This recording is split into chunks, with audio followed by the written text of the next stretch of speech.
পর থেকে আপনি রাজ্যের বিভিন্ন প্রান্তে ঘুরে বেড়াচ্ছেন, আমাদের শহরের বিভিন্ন প্রান্তে আপনি ঘুরছেন। কি দেখলেন দিদি? কি অবস্থা এখন আমাদের শহরের, এবং কোন কোন খাতে কোন কোন জায়গায় আমাদের শহরকে আরও সুন্দর করার অপরচুনিটি রয়েছে বলে আপনি মনে করছেন? প্রথমেই ধন্যবাদ জানাই 24 ঘন্টাকে আজকে আমাকে এই কনক্লেভে আমন্ত্রণ জানাবার জন্য, এবং পশ্চিমবঙ্গের সমস্ত মানুষকে আমাদের এই 100 দিন পূর্ণ করার জন্য অনেক শুভেচ্ছা জানাই, অভিনন্দন জানাই। দেখুন, আমি এবং আমার দপ্তর বা আমাদের সরকার যখন আমরা চৌঠা মে এসেছি এবং তারপরে আমার নগর উন্নয়ন দপ্তর আমি যখন হাতে পেয়েছি, তখন যে অবস্থায় নগর উন্নয়ন দপ্তরকে আমরা পেয়েছি সেটা আপনারা সবাই দেখেওছেন, জানেন। সামনেই বর্ষাকাল, এখনও বর্ষাকাল চলছে, এবং আমাদের আগের সরকারের কাউন্সিলররা সবাই রিজাইন করলো, বেশিরভাগ চেয়ারম্যানরা রিজাইন করলেন, মেয়র সাহেবরা রিজাইন করলেন, এবং যারা থাকলেন তারা কেউ দপ্তরে আসেন না, কাজেও আসেন না।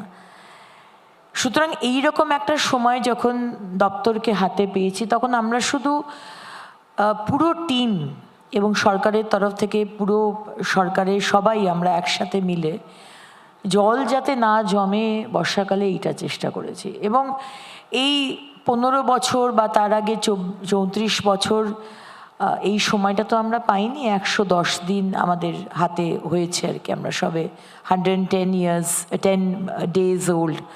তো সেখানে আমাদের মানে মোটর বসিয়ে জলটাকে বের করার চেষ্টা করা, যতটা সম্ভব নালীগুলোকে পরিষ্কার করা যাতে মানুষের অসুবিধা না হয়। কিন্তু তার মধ্যেও অনেক জায়গাতে মানুষের অসুবিধা হয়েছে। আজকে হাওড়াতে আজকে কয়েক বছর ধরে ইলেকশন হয়নি, পুরো ইনফ্রাস্ট্রাকচার ভেঙে পড়েছে। শিলিগুড়ি তাই, দুর্গাপুর তাই। তো সেখানে যতটা সম্ভব আমরা করার চেষ্টা করেছি, এবং আগামী দিনে অনেক প্ল্যানিং রয়েছে। আজকে আমাদের দপ্তরে ময়লা পরিষ্কার করা একটা খুব বড় কাজ, সলিড ওয়েস্ট ম্যানেজমেন্ট। যে শহরেই আপনি যান না কেন দেখবেন প্রথমেই আপনাকে স্বাগত জানাচ্ছে একটা পাহাড় প্রমাণ সলিড ওয়েস্ট আর কি। আপনাকে যে কোনো দিন পরিষ্কার হয়নি, লাস্ট এত সরকার এসেছে, তো সেইটার একটা ব্যবস্থা করা, এখন একটা সরানোর ব্যবস্থা করা, এবং পরে সেটাকে রিসাইকেল করা। আজকে ওয়েস্ট ইজ ওয়েলথ বলছে, ওয়েস্ট থেকে ওয়েলথ হচ্ছে, কিন্তু এখন ওয়েলথ বানাবার সময় নেই। এখন ওটাকে সম্পূর্ণভাবে 2027-এর মধ্যে সরাতে চাইছি। মাননীয় প্রধানমন্ত্রীর স্বপ্ন, বাড়ি বাড়িতে জল পৌঁছবে। প্রচুর বাড়িতে এখনও জল পৌঁছয়নি, অমৃত প্রকল্পের দ্বারা সেইটা পৌঁছে দেওয়া।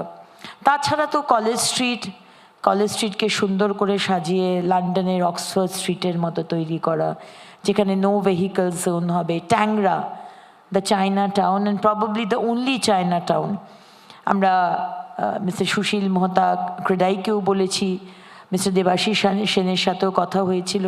ট্যাংরাকে সুন্দর করে সাজানো, 5টা স্মার্ট সিটি আসতে চলেছে, 5টা হিমালয়ান হিল সিটি নতুন করে সাজানো, দার্জিলিং, কালিম্পং, কার্সিয়ং, মিরিক, শিলিগুড়ি। তমলুক এবং কুচবিহারকে হিস্টোরিক্যাল টাউন হিসেবে নতুন করে সাজানো। মায়াপুর, মানে বিশ্ববিখ্যাত, আজকে সেই মায়াপুর একটা pilgrimage centre, international pilgrimage centre করে সাজানো। তাছাড়া তো রাস্তাঘাট স্বচ্ছ অ্যাপ আমরা নিয়ে এসেছি ফোনে, যেখানেই ময়লা দেখবেন সেখানে ছবি তুলে আপলোড করে দেবেন, 2 ঘন্টার মধ্যে লোক এসে পরিষ্কার করে দিয়ে যাবে। রিং রোড হতে চলেছে, কলকাতাতে আমাদের কোনো রিং রোড নেই, তো রিং রোড বানানো। ফ্লাইওভার, ইলেকট্রিক ক্রিমেটোরিয়াম, তো অনেক প্ল্যানিং আছে, একটু সময় লাগবে, কিন্তু স্বপ্ন অনেক, এবং বিশ্বাস রাখুন আমরা অবশ্যই যা যা বলেছি সংকল্পপত্রে আমরা তার থেকে বেশি করব।